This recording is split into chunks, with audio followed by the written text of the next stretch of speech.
Le président Alassane Ouattara a quitté ce midi Abidjan pour Paris. Il prendra part à la réunion du Conseil consultatif sur le financement du Plan national de développement les 4 et 5 décembre sous l'égide de la Banque mondiale.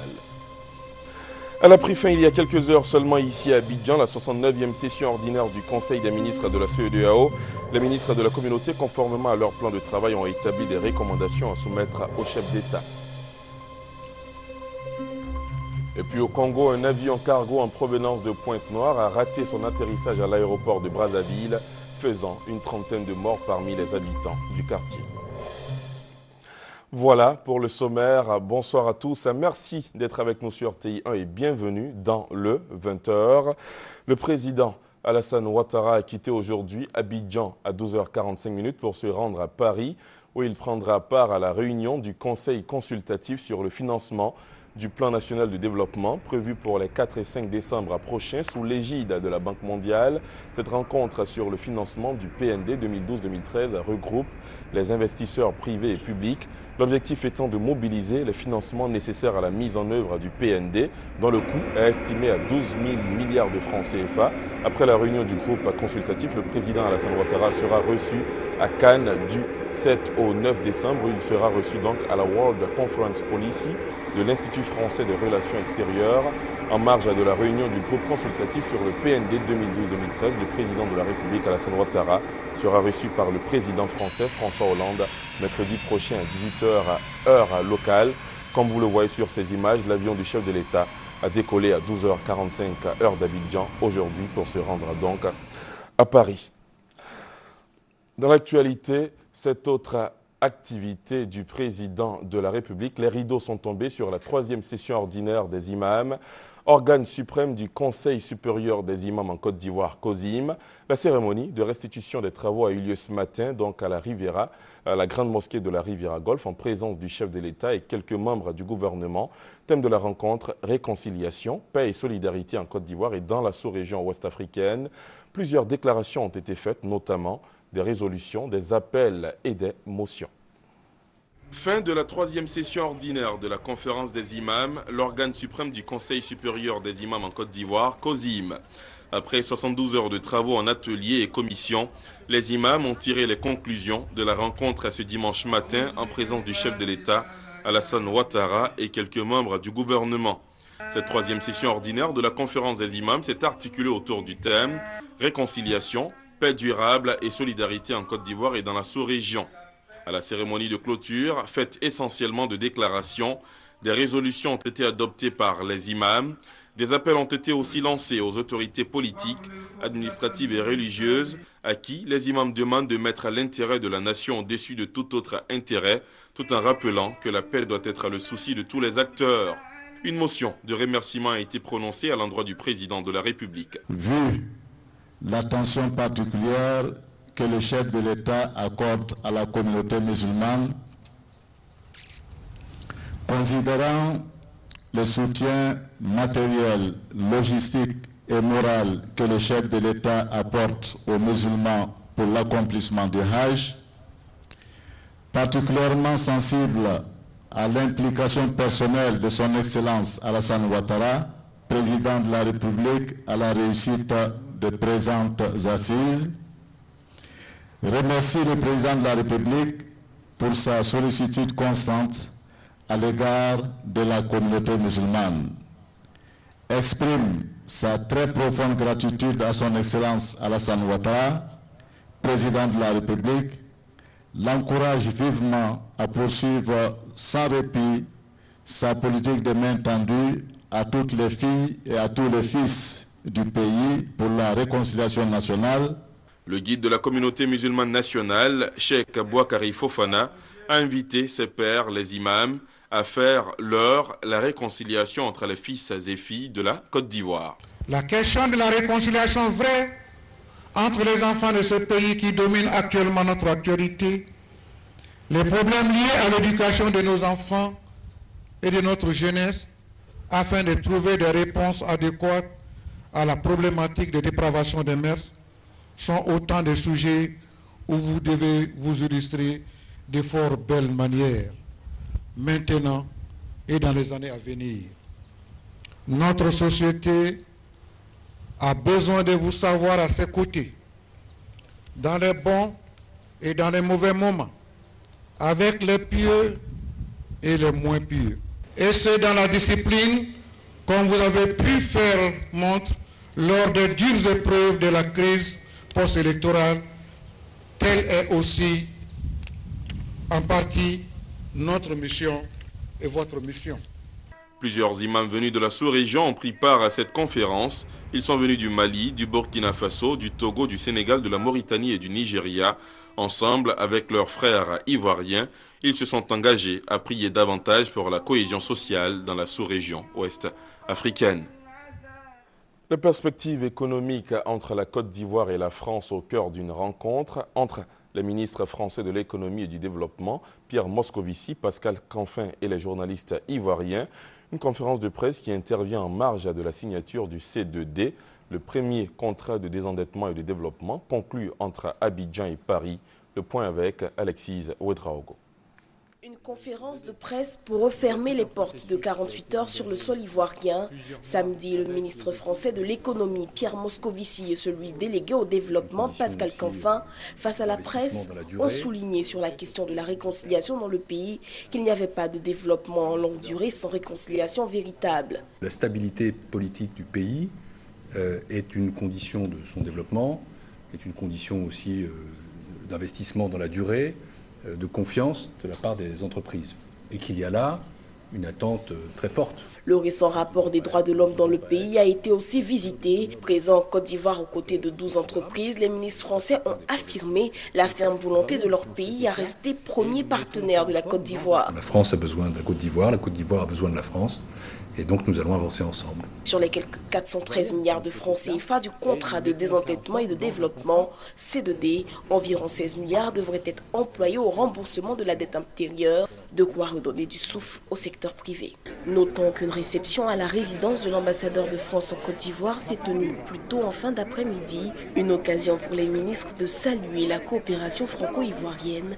Elle a vu la participation de plusieurs membres du gouvernement ivoirien et invités de marque.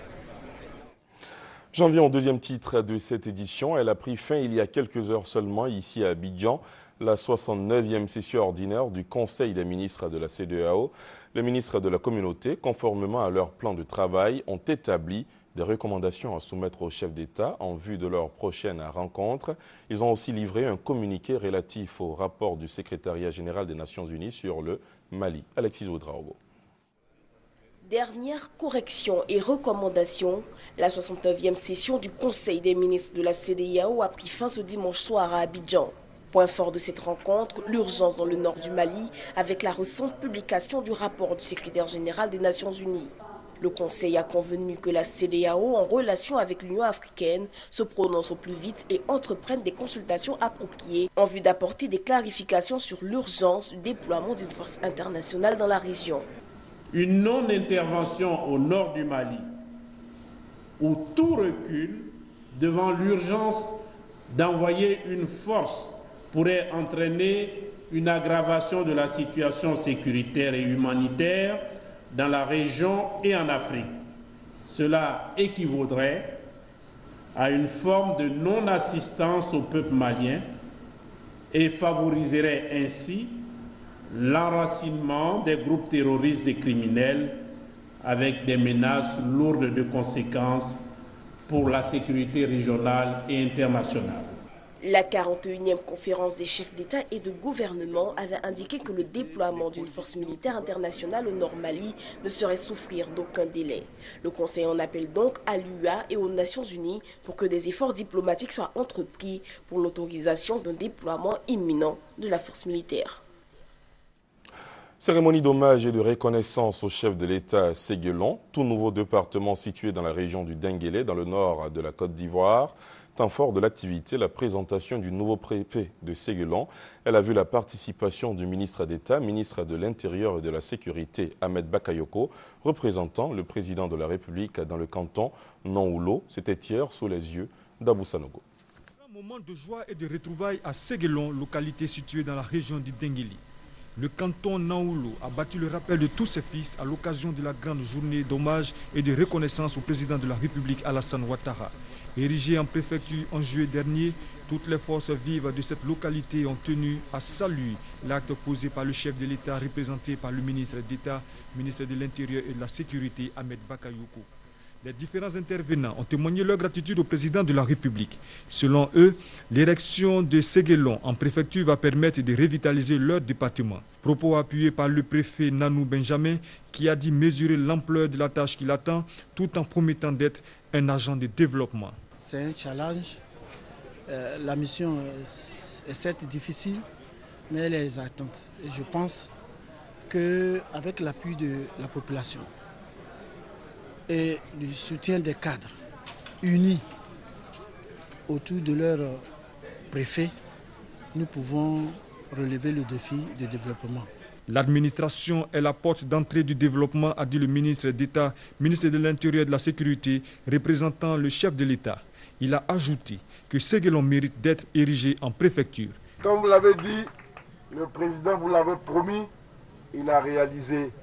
Parce que le président que vous connaissez est un homme de parole. Quand il dit quelque chose, il le fait. Je voulais vous demander de soutenir votre préfet, de l'aider dans sa mission, afin qu'en retour, lui puisse vous aider, aider vos enfants, aider votre département à bien se développer. Le président est très attaché au développement à la base. C'est-à-dire le développement, ce n'est pas seulement à Abidjan, c'est dans les villages, dans les sous-préfectures, dans les départements. Nous devons faire en sorte que tous les Ivoiriens soient traités de la même façon. La fête s'est poursuivie avec la finale du tournoi de football doté du trophée Ahmed Bakayoko. En bref, sachez que le ministre d'État, ministre de l'Intérieur et de la Sécurité, Ahmed Bakayoko, sera demain à l'Assemblée nationale pour la présentation de deux projets. Projet de loi portant organisation des collectivités territoriales et le projet de loi portant modification du code électoral. Depuis l'avènement du gouvernement Duncan, les passations de charges s'enchaînent dans les différents ministères où il y a eu changement. Des images pour en témoigner. Pour le ministre Mamadou Sandogo, désormais en charge du logement, c'est une continuité. Ces nouvelles charges s'ajoutent en effet à la construction, à l'assainissement et à l'urbanisme dont il s'occupait dans l'ancien gouvernement. Les dossiers relatifs à ces nouvelles charges, il les a reçus des mains du ministre Kabaniale, anciennement ministre de la promotion du logement, et nommé ministre auprès du Premier ministre chargé de l'économie et des finances. Le ministre Mamadou Sandogo devra poursuivre la concrétisation de la promesse du chef de l'État, celle de promouvoir le droit au logement en offrant aux populations la possibilité d'accéder au logement et d'avoir un cadre de vie décent, aussi bien dans les villes que dans les villages. Je vous propose maintenant de faire un tour aux États-Unis d'Amérique à la découverte du quotidien des étudiants ivoiriens qui y font leurs études. D'après Michel Digré, qui est allé à leur rencontre, la vie n'est pas toujours rose. Néanmoins, ces jeunes Ivoiriens ne baissent pas les bras malgré les difficultés. Poursuivre ses études dans une université de référence américaine, c'est le rêve de plusieurs étudiants ivoiriens. Mais après avoir foulé le sol du pays de l'oncle Sam, tous sont unanimes à reconnaître que pour réussir cette aventure, il faut, en plus de la maîtrise de l'anglais, un bagage intellectuel solide et dans son sac, un mental de fer. C'était pas du tout facile parce que quitter les parents, venir tout seul, c'est un peu difficile. Mais ça permet de grandir en même temps. Ça permet de se focaliser sur les études. Ça permet de montrer qu'on est grand. L'une des premières difficultés, c'est le logement pour les étudiants qui ne souhaitent pas résider en cité universitaire. Pour résoudre cette équation, il faut souvent s'y mettre à deux. Quand on te demande qui va payer l'appartement, si tu dis, bon, c'est tes parents, ils n'ont pas confiance, donc ils ont besoin de bank statement de ton père ou bien de ta mère, ou la personne qui va payer. L'avantage d'être en communauté avec les amis, c'est d'abord l'esprit familial, l'esprit de fraternité, parce que c'est vraiment difficile de vivre seul dans un appartement, dans un pays que tu ne maîtrises pas. Pour encadrer les nouveaux étudiants et faciliter leur intégration dans le système éducatif américain, les anciens étudiants ivoiriens de Georgia State University ont mis en place une association. Chaque fois qu'on arrive à aider un élève et qu'il réussit à faire quelque chose, Ce sourire qu'il a, ça nous apporte déjà beaucoup et ça nous rend fiers aussi de l'avoir précédé ici. Autre bouffée d'oxygène pour les futurs étudiants aux États-Unis, la fondation créée par l'ex-ambassadeur américain auprès de l'Érythrée, John Hicks, aujourd'hui membre du conseil d'administration de l'Université internationale de Grand Bassam. La fondation est créée pour aussi aider les étudiants meilleurs, mais les parents n'ont pas de moyens, c'est-à-dire les étudiants nécessités pour les aider à réussir. Pour l'heure, entre les études et les difficultés quotidiennes, certains étudiants peuvent s'adonner à leur passion.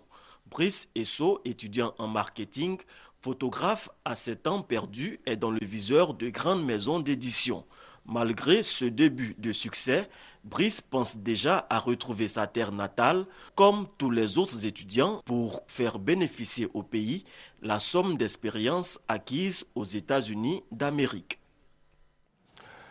Autre information en bref, le CAMES, Conseil africain et malgache pour l'enseignement supérieur, s'est tenu cette année à Libreville au Gabon. La Côte d'Ivoire s'en est tirée avec un bon score lors de ce 16e concours d'agrégation.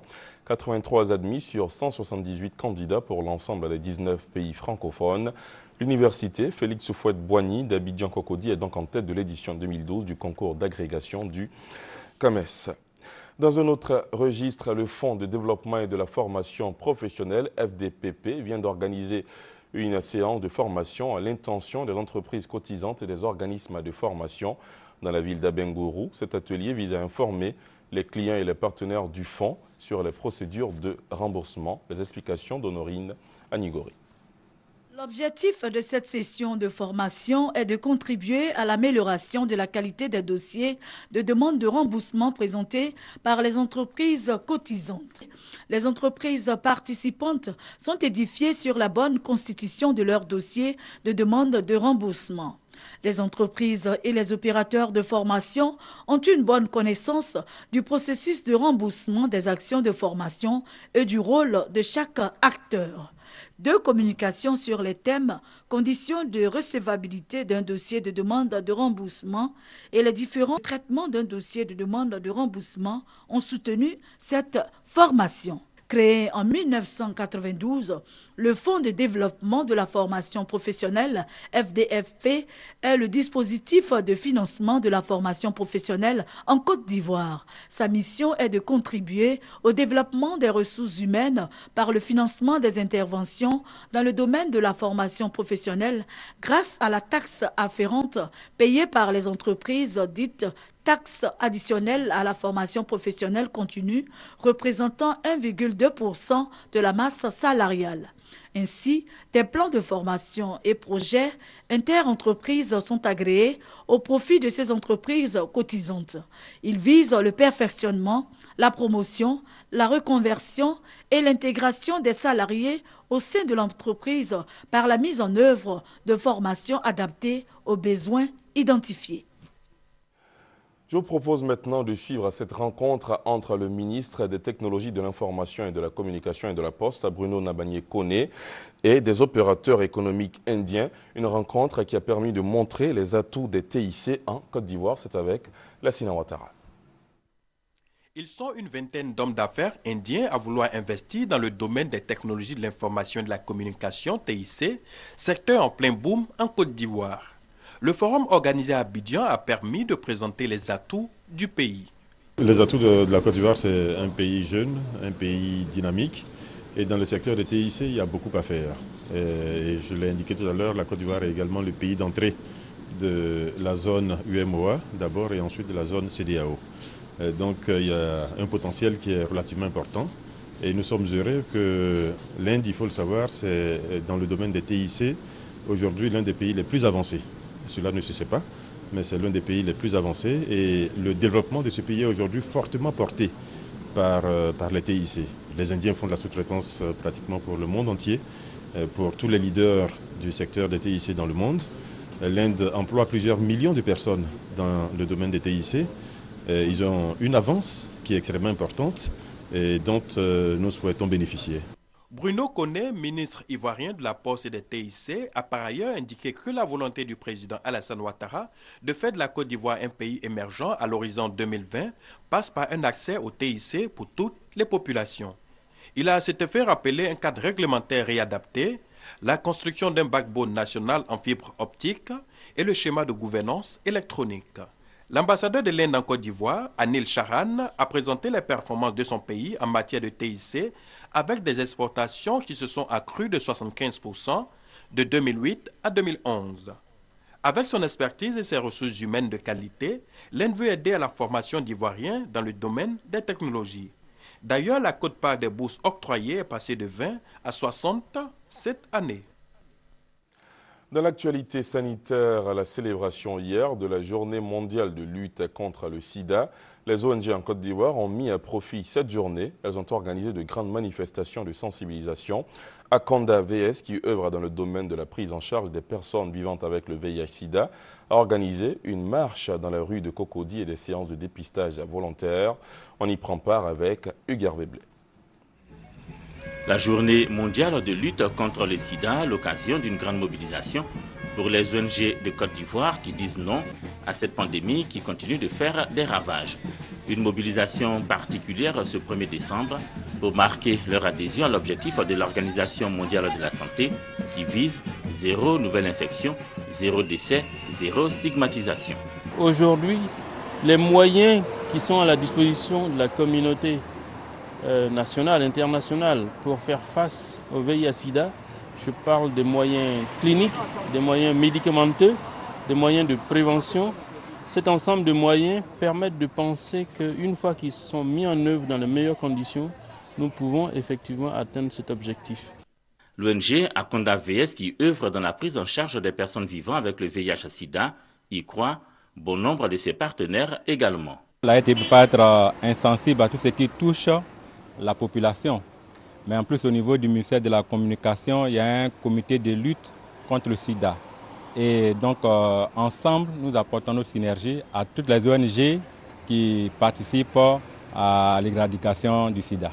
Cette journée mondiale de lutte contre le sida, l'accent a été beaucoup plus mis sur le dépistage volontaire. Une sensibilisation pour amener les populations qui redoutent encore cette démarche à s'y inscrire résolument. Ça fait 15 ans, parce que mon deuxième fils a 15 ans. Depuis qu'il était en grossesse, on m'a conseillé de faire le test de dépistage et je le fais toujours. Ça ne fait pas peur parce que je sais que même quand tu es positif ou on te fait suivre, donc je n'ai pas peur. La connaissance de son statut sérologique, les rapports sexuels protégés, il a été expliqué aux jeunes notamment lors des différentes séances de sensibilisation, figure au nombre des moyens efficaces de lutte contre le sida. Le ministre en charge de la Défense, Paul Kofi, assurant l'intérim du ministre d'État, ministre de l'Intérieur et de la Sécurité, Ahmed Bakayoko, a reçu dans la matinée de vendredi dernier le secrétaire général adjoint de l'ONU pour les droits de l'homme, Ivan Simonovic.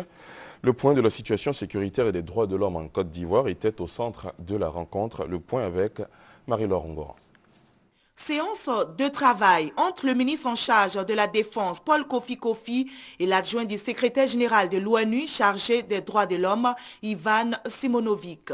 Au cœur des échanges, plusieurs sujets, notamment les agressions dont la Côte d'Ivoire a fait l'objet il y a quelques mois, la réforme du secteur de la sécurité, les mesures prises contre l'impunité, la prolifération des armes et le cas des dozos. Sur l'ensemble des préoccupations, le ministre en charge de la Défense, Paul Kofi, a donné des éclairages aux responsables onusiens. Il est important de s'assurer que les droits de l'homme de chacun, peu importe leur appartenance ethnique, leur croyance religieuse ou leur allégeance politique, soient respectés. Très content de voir les améliorations qui ont été faites depuis. Les progrès qui ont été faits au niveau économique ont été plus rapides que ce que beaucoup attendaient. Au niveau de la sécurité, en fait, il y a beaucoup d'améliorations qui ont été faites malgré en fait, les récentes menaces. Il est bon de noter que la mission de l'adjoint du secrétaire général de l'ONU chargé des droits de l'homme, Ivan Simonovic, en Côte d'Ivoire, a débuté le 27 novembre dernier.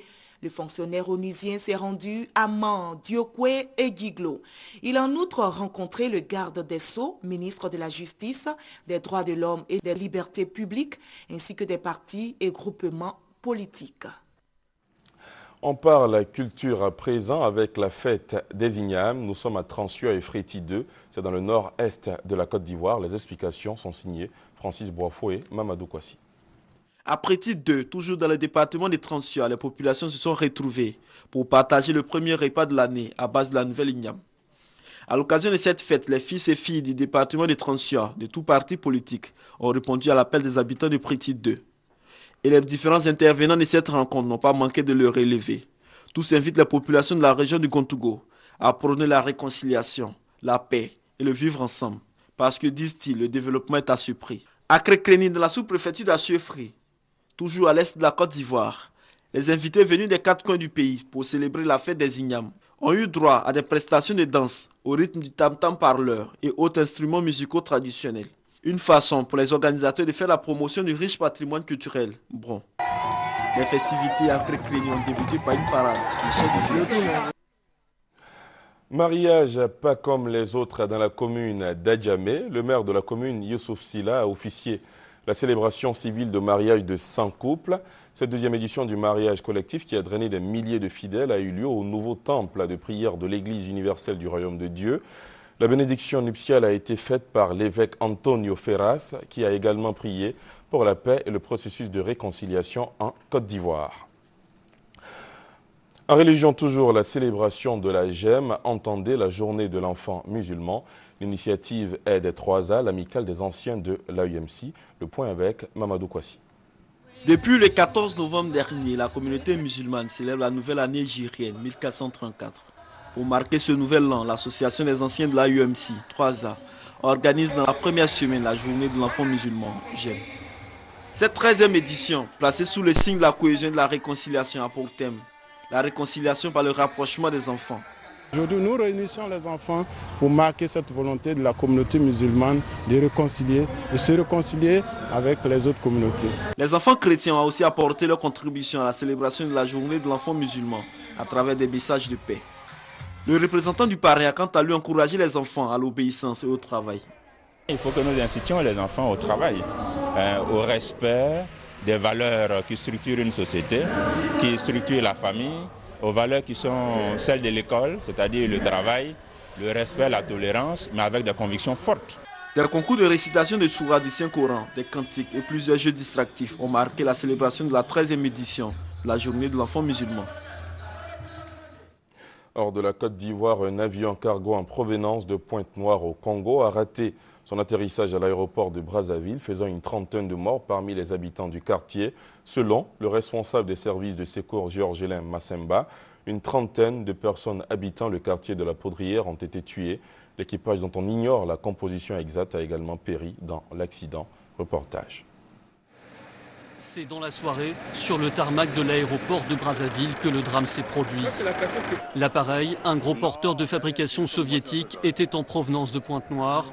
Il s'est posé dans de très mauvaises conditions météo et n'a pas pu freiner à temps pour éviter la sortie de piste. Avant de finir dans un ravin et de prendre feu, l'avion a rasé une quinzaine d'habitations. En plus de l'équipage de l'appareil, une trentaine de personnes sont mortes dans le quartier de la Poudrière, une zone résidentielle collée à l'aéroport. Les habitants affirment que la piste d'atterrissage s'allonge d'année en année jusqu'à se trouver aujourd'hui à quelques dizaines de mètres de leur maison. Depuis qu'on a placé la nouvelle piste là, vraiment nous sommes carrément en insécurité totale. La nuit, on ne peut pas dormir, il y a des atterrissages, des décollages, vous voyez, des avions qui passent juste sur les dessus des toits. Nous demandons vraiment aux autorités de ce pays de prendre des mesures concrètes pour que la zone soit carrément délogée. Cet accident ravive les critiques virulentes sur les ratés de la sécurité aérienne au Congo. L'année dernière, un autre avion cargo soviétique affrété par la même compagnie arménienne avait tué une vingtaine d'habitants à Pointe-Noire dans son atterrissage. Revenons sur l'un des pans de l'actualité nationale. Le président Alassane Ouattara a quitté ce midi Abidjan pour Paris. Il prendra part à la réunion du Conseil consultatif sur le financement du plan national de développement prévu pour les 4 et 5 décembre prochains sous l'égide de la Banque mondiale. Une rencontre sur le financement du PND 2012-2013 qui regroupe les investisseurs privés et publics. Et puis pour terminer, le rappel de cette information relative aux travaux à l'hémicycle, le ministre d'État, ministre de l'Intérieur et de la Sécurité, Ahmed Bakayoko, sera demain, lundi, à l'Assemblée nationale pour la présentation de deux projets. Le projet de loi portant organisation des collectivités territoriales et le projet de loi portant modification du code électoral. Voilà qui met un terme à cette édition. Merci à vous de l'avoir suivi. Excellente soirée sur la chaîne qui rassemble. À demain 20h. Bonsoir.